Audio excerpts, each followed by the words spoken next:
अस्सलाम वालेकुम एवरीवन। आज की जो ये वीडियो है it will cover all the aspects of UK visit visa. अगर आप यूके का विज़िट वीज़ा अप्लाई करना चाहते हैं तो कौन कौन सी कैटेगरीज़ हैं जिनके अंदर आप अप्लाई कर सकते हैं, क्या ड्यूरेशन होगी, क्या विज़िट वीज़ा की फ़ी है, क्या क्या डॉक्यूमेंट्स आपको चाहिए विज़िट वीज़ा अप्लाई करते वक्त, क्या क्या इन्फॉर्मेशन आपको चाहिए विज़िट वीज़ा की एप्लीकेशन फॉर्म को फिल आउट करते वक्त, और किस तरह से आप अपने विज़िट वीज़ा के जो चांसेस हैं वो मैक्सिमाइज़ कर सकते हैं। उन तमाम टिप्स एंड ट्रिक्स को हम इस पर्टिकुलर वीडियो में डिस्कस कर रहे होंगे। तो अगर आप ऐसे एक कैंडिडेट हैं जो कि यूके विज़िट वीज़ा अप्लाई करना चाहते हैं, अगर आप इस वीडियो को टिल द एंड देख लेंगे तो आपको वो तमाम तर इन्फॉर्मेशन मिल जाएगी जो कि आपको चाहिए विज़िट वीज़ा को फाइल करते वक्त।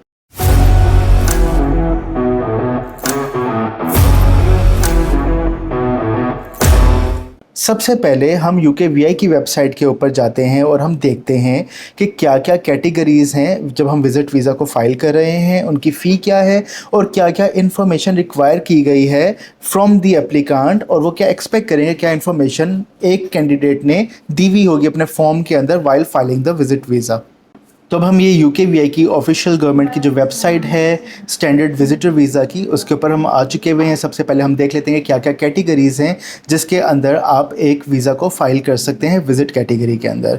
तो सबसे पहले आपका स्टैंडर्ड विजिटर वीज़ा आ जाता है। इसकी मैक्सिमम लेंथ ऑफ स्टे है 6 मंथ्स की, £127 इसकी फ़ी है। इसके बाद दो different categories standard visitor category के अंदर आती हैं। अगर आप मेडिकल रीज़न के लिए अप्लाई कर रहे हैं तो आप standard visitor visa for medical reasons apply करेंगे, जिसकी maximum length of stay is 11 months, और इसकी जो फ़ी है दैट इज़ £220। इसके बाद फॉर एकेडमिक्स जो है maximum length of stay is 12 months, और इसकी जो फ़ी है दैट इज़ £220 अगेन। अब एकेडमिक्स के लिए अगर आप यूनिवर्सिटी से कैश हासिल कर चुके हुए हैं तो आप ऑब्वियसली एक स्टूडेंट वीज़ा कैटेगरी में जाते हैं। ये जो standard visitor visa for academics है ये वो उन तमाम नॉन डिग्री प्रोग्राम्स के लिए है जिनके अंदर आप फॉर एकेडमिक पर्पसेस यूके जा तो रहे हैं बट आपको कैश रिसीव नहीं हुआ या आप रिसीव नहीं कर सकते। और स्टैंडर्ड विजिट वीज़ा कैटेगरी जो कि 6 मंथ से कम की होती है, इनमें वो तमाम प्रोग्राम्स भी आ जाते हैं जो कि फाउंडेशन लेवल प्रोग्राम्स हैं, फॉर एग्ज़ाम्पल जिनकी लेंथ जो है वो 6 मंथ से कम की है। इसके बाद स्टैंडर्ड विजिट वीज़ा कैटेगरी से हटकर हम अगली विजिट वीज़ा कैटेगरी पे आ जाते हैं जो कि multiple entry long term visit visas हैं। For example 2 year long term visit visa is for £475। 5 years का जो लॉन्ग टर्म विजिटर वीज़ा है इट इज़ £848, और जो 10 ईयर्स का जो लॉन्ग टर्म विजिटर वीज़ा है इसकी जो फ़ी है दैट इज़ £1059। अब आप देख रहे होंगे कि ये 2 ईयर्स, 5 ईयर्स या 10 ईयर्स के विजिट वीज़ा तो हैं, मल्टीपल एंट्री विजिट वीज़ाज़ हैं, पर इनके अंदर maximum length of stay is restricted to 6 months per visit. इसका मतलब ये है कि इवन दो आपको 2 साल का, 5 साल का या 10 साल का मल्टीपल एंट्री यूके का विजिट वीज़ा मिल तो गया है, but at a single time आप 6 मंथ से ऊपर अपना स्टे नहीं कर सकते। अगर आपने 6 मंथ से ऊपर स्टे करना है you will go there, you will reside there for 6 months, और उसके बाद आपको एग्जिट करना पड़ेगा। अगर आप एग्जिट नहीं करेंगे तो वो ओवरस्टे कैटेगरी में आएगा and it would be considered as an immigration breach. दूसरी जो इम्पोर्टेंट चीज़ आपने यहाँ पर देखनी है वो ये है कि अगर आपका फ्रेश पासपोर्ट है या आपने कभी यूके का विज़िट वीज़ा पहले अप्लाई नहीं किया हुआ तो आपको सबसे पहले ये 6 मंथ्स का जो स्टैंडर्ड विजिटर वीज़ा है आपको वो ही अप्लाई करना होगा। आप डायरेक्टली 2 ईयर्स का, 5 ईयर्स का या 10 ईयर्स का अप्लाई नहीं कर सकते। आप सबसे पहले 6 मंथ्स का अप्लाई करेंगे। अगर वो विन होगा वहाँ पर विज़िट करेंगे, आप दिखाएंगे कि आप एक जेन्युइन विजिटर थे, आपने कोई ओवरस्टे नहीं किया, आपने कोई वहाँ पर क्रिमिनल एक्टिविटी में आप जो है मुलविस नहीं हुए, आप वापस आ गए। उसके बाद फिर अगली दफ़ा जब आप अप्लाई करेंगे तो आप 2 साल का कर सकते हैं। 2 साल का तब आप करेंगे, 2 साल वाला विजिट वीज़ा जब लग जाएगा आप फिर दिखाएंगे कि आपने ओवरस्टे नहीं किया, फिर आप 5 ईयर्स का कर सकते हैं एंड इसी तरह ही फिर आप 10 ईयर्स का कर सकते हैं। ऐसा नहीं हो सकता कि आप डायरेक्टली एक फ्रेश पासपोर्ट के साथ 10 ईयर्स का अप्लाई कर दें। अप्लाई तो वो हो जाएगा बट यूकेवीआई पूरा इख्तियार रखता है कि इस बेसिस के ऊपर आपका वो 10 ईयर्स की जो एप्लीकेशन है उसको रिजेक्ट कर दे और सिर्फ एक्सेप्ट कर ले टू द एक्सटेंट कि वो आपको 6 मंथ्स का विजिटर वीज़ा प्रोवाइड कर रहा है। इसका मतलब ये होगा कि आपने फ़ी तो 10 साल वाली पे कर दी बट आपको वीज़ा जो है 6 मंथ्स का लगा। और जो ये बात है कि यूके पूरा इख्तियार रखता है कि अगर आपने लॉन्गर टर्म वीज़ा को अप्लाई किया है, वो उस वीज़ा रिक्वेस्ट को रिजेक्ट करके एक शॉर्टर टर्म का वीज़ा को ग्रांट कर दे, तो ये बात यूके की वेबसाइट पर बहुत क्लियरली लिखी हुई भी है। For example in the category long term standard visit visas, ये बात क्लियरली मैंशनड है कि you may be given a shorter visa than requested if UK believes you can not meet the eligibility requirement for the duration of the visa you applied for. तो इसका मतलब ये है कि अगर आप 10 ईयर्स का वीज़ा अप्लाई कर रहे हैं, आपका पासपोर्ट इस बात को जस्टिफाई नहीं कर सकता या आपके डॉक्यूमेंट्स इस बात को जस्टिफाई नहीं कर सकते कि आपको 10 ईयर्स का क्यों मिलना चाहिए, तो हो सकता है कि आपका 10 ईयर्स का जो वीज़ा है वो रिजेक्ट कर दिया जाए, बट आपको 6 मंथ्स का वीज़ा ग्रांट कर दिया जाए। इसके बाद हम आ जाते हैं वो कोर इन्फॉर्मेशन या डॉक्यूमेंट्स जो कि यूके एक्सपेक्ट कर रही है कि आपने अपनी वीज़ा एप्लीकेशन के साथ अपने फॉर्म के अंदर उनको अटैच किया हुआ होगा। फॉर एग्ज़ाम्पल यहाँ पर ही लिखा हुआ है documents and information you will need to apply the date you are planning to travel to the UK. आपको ये बात क्लियर होनी चाहिए वाइल फाइलिंग द वीज़ा कि आप किस डेट पर ट्रैवल कर रहे हैं और एक्सपेक्टेड डेट ऑफ एग्ज़िट आपकी क्या होगी। Way you will be staying during your visit. अगर आपने अपना कोई एयरबीएनबी, कोई होटल आपने बुक करवाया हुआ है, तो उसकी बुकिंग्स आपने दिखानी होती हैं while filing for the visa. Secondly, अगर आपको कोई आपके रिलेटिव्स की तरफ से कोई स्पॉन्सरशिप आई हुई है कि आप हमारे साथ रहें, कोई इनविटेशन आया हुआ है, तो यहाँ पर वो इनविटेशन लेटर साथ लगेगा as a proof of stay कि आप इस पर्टिकुलर रेजिडेंसी में जाकर स्टे करेंगे। How much you think your trip will cost. आपकी आइटिनरी बहुत क्लियर होनी चाहिए, पता होना चाहिए आपकी रिटर्न टिकट क्या कॉस्ट कर रही है, आपकी जो बुकिंग्स हैं वो क्या क्या कॉस्ट कर रही हैं, आप कौन कौन सी जगहें देखना चाहते हैं, उनकी टिकटिंग्स क्या हैं, उनकी कॉस्टिंग क्या है, वो तमाम तर चीज़ें आपने एडअप करके बतानी होंगी अपने फॉर्म में विद डॉक्यूमेंट्री एविडेंस कि इतनी कॉस्टिंग मेरे ट्रिप पर आएगी। Your current home address and how long you have lived there. आपने एटलीस्ट अपने पिछले 2 साल की जो रेजिडेंसी है उसका प्रूफ लाजमी दिखाना होता है while filing for the UK visa. अब ये बात स्टूडेंट वीज़ा पर भी अप्लाई होती है और विजिटर वीज़ा पर भी अप्लाई होती है कि जब भी आप यूके का वीज़ा अप्लाई कर रहे हैं, you have to show at least 2 years of your residency कि आप पिछले 2 साल कहाँ पर रहे हैं। योर parents name and date of birth, how much you earn in an year, और आपकी कोई क्रिमिनल, सिविल या इमिग्रेशन ऑफेंस है प्रीवियसली या नहीं है। अब how much you earn in an year is a very strong question और इसकी बेसिस के ऊपर आपका वीज़ा का काफ़ी ज़्यादा दारोमदार होता है।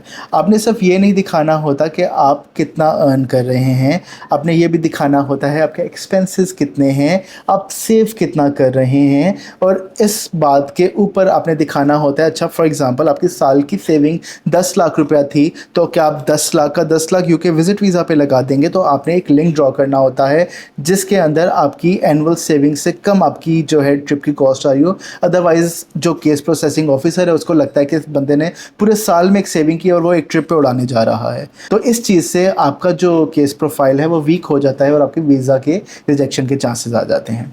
इसके बाद आखिरी चीज़ है depending on your circumstances you might also need your travel history for the past 10 years। अगर आपकी कोई ट्रैवल हिस्ट्री है पिछले 10 साल में, वो आपने लाजमी दिखानी है, इंक्लूडिंग कोई रिफ्यूज़ल है आपका, कोई ओवरस्टे आपने किया है या कोई आपकी इमिग्रेशन ब्रीच है, वो भी आपने लाजमी दिखानी होगी।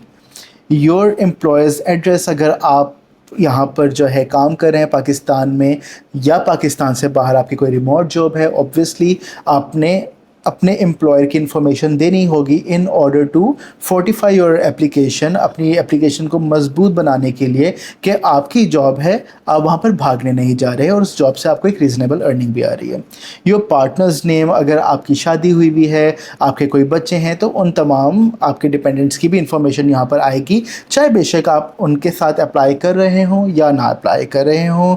उसके अलावा the name and address of anyone paying for your trip. For example, अगर आप का कोई रिलेटिव है जो कि आपको बुला रहा है और आपके एक्सपेंसेस जो है वो बेयर कर रहा है, तो ना सिर्फ आप उसके बारे में इंफॉर्मेशन यहाँ पर देंगे, उसकी बैंक अकाउंट डिटेल्स लगाएंगे, बल्कि उसकी तरफ से लेटर भी लगाएंगे जो ये बात को साबित कर रहा हो कि वो आपके स्टे को स्पॉन्सर कर रहा है और किस हद तक स्पॉन्सर कर रहा है, वो ये बात भी जो है इसमें शामिल करें। फॉर एग्जांपल, कई दफ़ा ऐसे होता है कि आपको इनविटेशन सिर्फ और सिर्फ रेजिडेंसी की हद तक आता है कि अच्छा आप आ जाएँ, बट हम आपको स्टे प्रोवाइड कर देंगे। तो ये बात क्लियर होनी चाहिए उस पर्टिकुलर लेटर के अंदर कि किस हद तक सपोर्ट आपको आपका जो स्पॉन्सर है वो प्रोवाइड कर रहा है।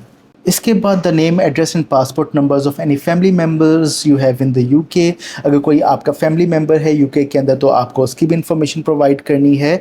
और अगर आप 6 मंथ से ऊपर स्टे के लिए जा रहे हैं तो आपको टीपी टेस्ट देना होगा। फॉर एग्जांपल, अगर हम वापस जाएँ अपनी विजिट वीज़ा कैटेगरीज़ के अंदर, अगर आप स्टैंडर्ड वीज़ा अप्लाई कर रहे हैं या अगर आप लॉन्ग टर्म वीज़ा अप्लाई करें 2, 5 या 10 साल का, तो आपका स्टे 6 महीने से ऊपर होगा ही नहीं, जिसका मतलब ये है इन तमाम कैटेगरीज़ के अंदर आपको टीबी टेस्ट नहीं दिखाना। But if you are applying for medical reasons जिसके अंदर मैक्सिमम स्टे की जो लेंथ है वो 11 मंथ्स है, या अगर आप एकेडमिक रीजंस के लिए अप्लाई करें जिसके अंदर maximum length of stage 12 months, तो इन 2 कैटेगरी के अंदर आपको टीबी टेस्ट लाजमी दिखाना होगा। अब ये वो तमाम तर इन्फॉर्मेशन है जो कि आपको यूकेवीआई की वेबसाइट पर मिल जाएगी, जिससे आपको ये पता चल जाएगा कि क्या इन्फॉर्मेशन आपने लाजमी दिखानी है while filing for the visitor visa. अब अगर हम इस वेबसाइट की बात करें तो ये बात यहाँ पर शामिल नहीं है कि आपको बैंक स्टेटमेंट दिखानी है, बट ये बात लिखी हुई है कि आपके फाइनेंसेस कैसे हैं, आपकी इनकम कैसी है। तो ये बात हम प्रूफ कैसे करेंगे? हम बैंक स्टेटमेंट से प्रूफ करेंगे। पिछले 1 साल की बैंक स्टेटमेंट आपकी पर्सनल अकाउंट की लाजमी दिखानी है if you are an employ. ठीक है, अगर आप यहाँ पर एक जो है जॉब के ऊपर हैं तो आपको पिछले 1 साल की स्टेटमेंट लाजमी दिखानी है, जिसके अंदर दिख रहा हो कि हर महीने स्टार्ट में आपकी इतनी सैलरी आ रही है और उसके बाद आपके एक्सपेंसेस डिडक्ट हो रहे हैं और आपकी इतनी सेविंग हो रही है हर महीने। अगर आप एक जो है बिजनेसमैन हैं तो आपको लाजमी अपनी बिजनेसेस की भी स्टेटमेंट साथ दिखानी है जो कि डिफरेंट हो आपकी पर्सनल स्टेटमेंट से।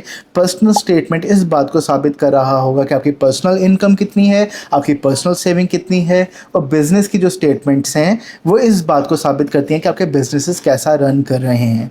अब हमारे पास काफ़ी दफ़ा क्लाइंट आते हैं जिनके पास बिज़नेस स्टेटमेंट तो होती है बट पर्सनल स्टेटमेंट नहीं होती, तो हम उनको यही रिकमेंड करते हैं कि कुछ अर्सा वेट कर लें, फंड्स को इस तरह से मैनेज करें कि आपकी पर्सनल स्टेटमेंट बिल्डअप हो और तभी विजिट वीज़ा फाइल करें, अदरवाइज रिजेक्शन के चांसेस काफ़ी ज़्यादा बढ़ जाते हैं।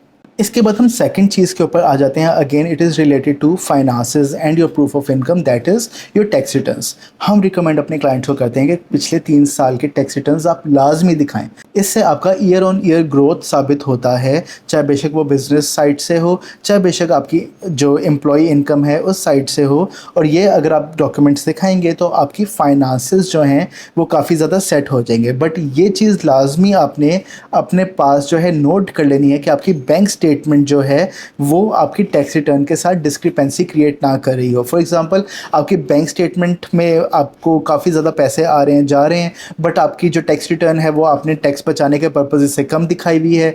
तो अगर कोई डिस्क्रिपेंसी ऐसी आ जाएगी तो वो यकीनन यूकेवीआई का जो केस प्रोसेसिंग ऑफिसर है वो इस चीज़ को हाईलाइट करेगा और आपको रिजेक्शन प्रोवाइड करेगा।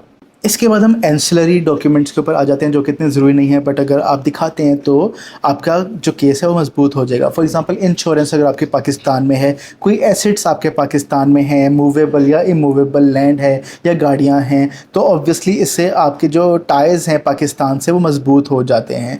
इसके अलावा फैमिली मेम्बर्स आपके कितने हैं, ठीक है, आपके पेरेंट्स जो हैं उनका वेयर अबाउट्स क्या हैं, आपके बहन भाइयों के वेयर अबाउट्स क्या हैं, अगर आप शादीशुदा हैं तो आपके बच्चों के, आपकी जो वाइफ हैं या आपके पार्टनर हैं उनके वेयर अबाउट्स क्या हैं। तो ये सारी चीज़ें दिखाने से अगेन आपकी फैमिली टाइज भी मजबूत होती हैं और ये चीज़ भी साबित होती है कि आपका कोई भी फैमिली मेम्बर भागा हुआ नहीं है या जो है इलीगल स्टे के अंदर नहीं है खुदा ना ख्वास्ता। तो ये तमाम तर चीज़ें आपकी केस की प्रोफाइल को बिल्डअप करती हैं। इसके बाद स्पॉन्सरशिप लेटर, इन्विटेशन लेटर, इस चीज़ को हम ऑलरेडी डिस्कस कर चुके हैं। और लास्टली एंड मोस्ट इम्पॉर्टेंटली आपका कवर लेटर। ये जो सारी चीज़ें हमने अब तक ओरली इस वीडियो के अंदर बताई हैं या हमने स्कैटर्ड डॉक्यूमेंट्स जो हैं फाइल के अंदर प्रेजेंट किए हैं, वो तमाम तर चीज़ें हमने समराइज़ करनी है, उनका लिंक ड्रॉ करना है एक कवर लेटर के अंदर कि किस डॉक्यूमेंट में क्या बात की है और वो किस तरह से आपके केस को मजबूत बनाती है। अगर आप ये तमाम तर चीज़ें जिस तरह से हमने इस वीडियो में बताई हैं उस तरह से फ़ाइल करते हैं तो आपके विज़िट वीज़ा के लगने के चांसेस बहुत ज़्यादा बढ़ जाएंगे। और अगर आपको इन तमाम तर चीज़ों में हमारी कोई प्रोफेशनल गाइडेंस की ज़रूरत है, फॉर एग्जांपल आपको नहीं पता बैंक स्टेटमेंट कैसे मेंटेन करनी है, आपको नहीं पता कवर लेटर कैसे आपने ड्राफ्ट करना है, या रिटर्न्स किस तरह से साबित करनी है, या अगर आपके केस के अंदर कोई इश्यूज़ हैं उनको आप डिस्कस करना चाहते हैं, तो आप हमारे दिए हुए नंबर पर हमसे रब्ता भी कर सकते हैं। हमारी वेबसाइट जो है उसका लिंक भी गिवन है, और हमारा कॉल बैक फॉर्म भी, उसका भी लिंक गिवन है।